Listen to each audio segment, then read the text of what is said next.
বন্ধুরা, দিল্লি হোমগার্ডের তরফ থেকে আরও একটি নতুন নিয়োগ সংক্রান্ত ভ্যাকেন্সি বার হয়েছে, সেটি আমি তোমাদের সঙ্গে শেয়ার করব এই ভিডিওর মাধ্যমে। তো অবশ্যই তুমি ভিডিওটা শেষ পর্যন্ত দেখো। বন্ধুরা, দিল্লি হোমগার্ডের তরফ থেকে যে নতুন ভ্যাকেন্সি বার হয়েছে সেখানে তোমাদের 10,000 প্লাস কিন্তু ভ্যাকেন্সি রয়েছে। এক্ষেত্রে কারা কারা অ্যাপ্লিকেশন করতে পারবে, এডুকেশন কোয়ালিফিকেশান কী চাওয়া হয়েছে, বয়স, অন্যান্য আপডেট তোমরা কিন্তু ভিডিওর মাধ্যমে জানতে পারবে। তো চলো বন্ধুরা, নোটিফিকেশানের পাতায় যাওয়া যাক। তোমাদের শর্ট নোটিফিকেশান বন্ধুরা পাবলিশ হয়েছে। অনলাইন অ্যাপ্লিকেশন করার পূর্বেই কিন্তু তোমাদের ফুল নোটিফিকেশান জারি হয়ে যাবে। তখন তোমরা অফিসিয়াল ওয়েবসাইট থেকে তোমরা ফুল নোটিফিকেশান ডাউনলোড করতে পারবে এবং দিল্লি হোমগার্ড তোমরা দেখতে পাচ্ছ homeguard.delhi.gov.in এই ওয়েবসাইটে এসেই কিন্তু তোমাদেরকে অনলাইন অ্যাপ্লিকেশান করতে হবে। তো বন্ধুরা, তোমরা অন স্ক্রিন দেখতে পাচ্ছ এটি হলো শর্ট নোটিফিকেশান, যেটি তোমাদের নোটিশ দিল্লি হোমগার্ডের তরফ থেকে পাবলিশ করা হয়েছে।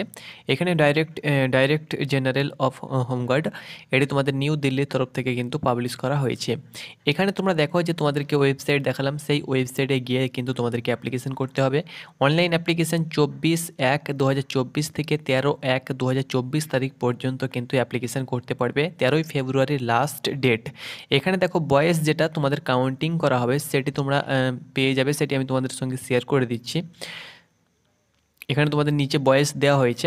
তো এখানে দেখো তোমাদের অনলাইন অ্যাপ্লিকেশান আর ইনভাইট ফর এনরোলমেন্ট অফ তোমরা দেখতে পাচ্ছ 10,285 কিন্তু টোটাল ভ্যাকেন্সি রয়েছে হোমগার্ডস ভলেন্টিয়ার্স।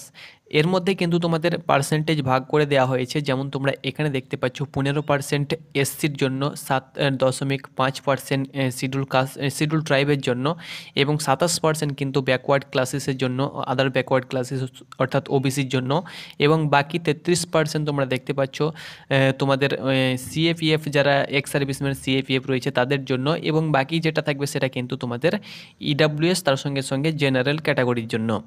এখানে এলিজিবিলিটি দেখো বন্ধুরা, তোমাদেরকে বলা হয়েছে সিটিজেন অফ ইন্ডিয়ান হতে হবে এবং resident of national capital territory of Delhi. তো এখানে বন্ধুরা বলা হয়েছে যে তোমাদের অবশ্যই ইন্ডিয়ান হতে হবে, তার সঙ্গে সঙ্গে ন্যাশনাল ক্যাপিটাল যেটা আমাদের ভারতের রাজধানী সেখানকার কিন্তু রেসিডেন্ট হতে হবে অর্থাৎ বাসিন্দা হতে হবে, এখানে কিন্তু উল্লেখ করা হয়েছে।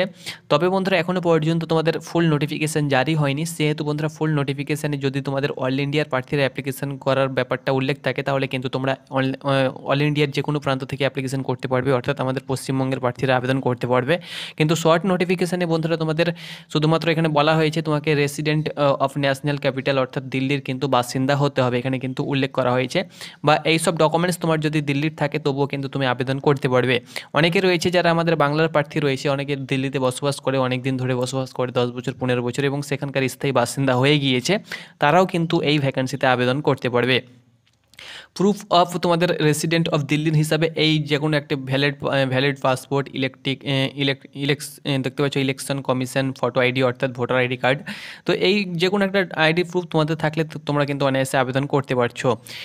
এখানে বন্ধুরা তোমরা দেখতে পাচ্ছ বয়স তোমাদের যেটা বলা হয়েছে 20 থেকে 45 বছরের মধ্যে তোমার যদি বয়স হয়ে থাকে তাহলে এই ভ্যাকেন্সিতে আবেদন করতে পারবে। 2/1/1979 থেকে 1/1/2004 মধ্যে তোমার ডিওবি হয়ে থাকলে অনায়াসে আবেদন করতে পারবে।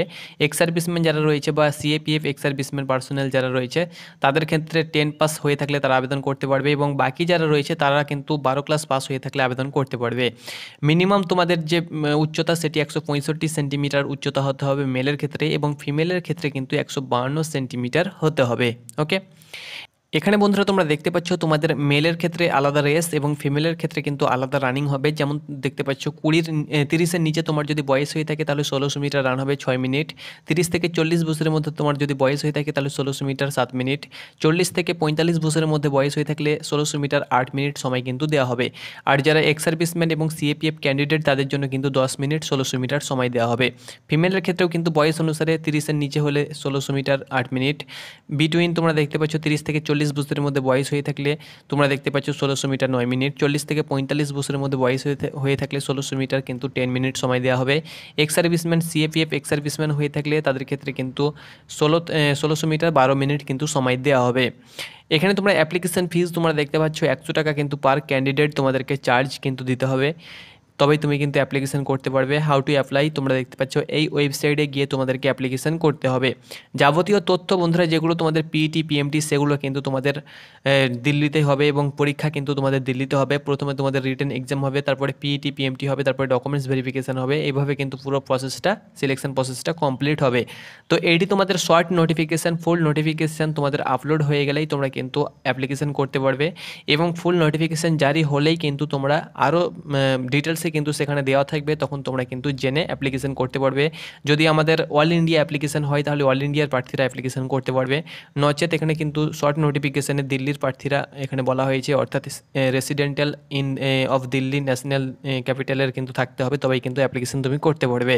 ওকে, অর্থাৎ দিল্লির প্রার্থীরা কিন্তু অ্যাপ্লিকেশন করতে পারবে। তো এটি ছিল আপডেট। ধন্যবাদ।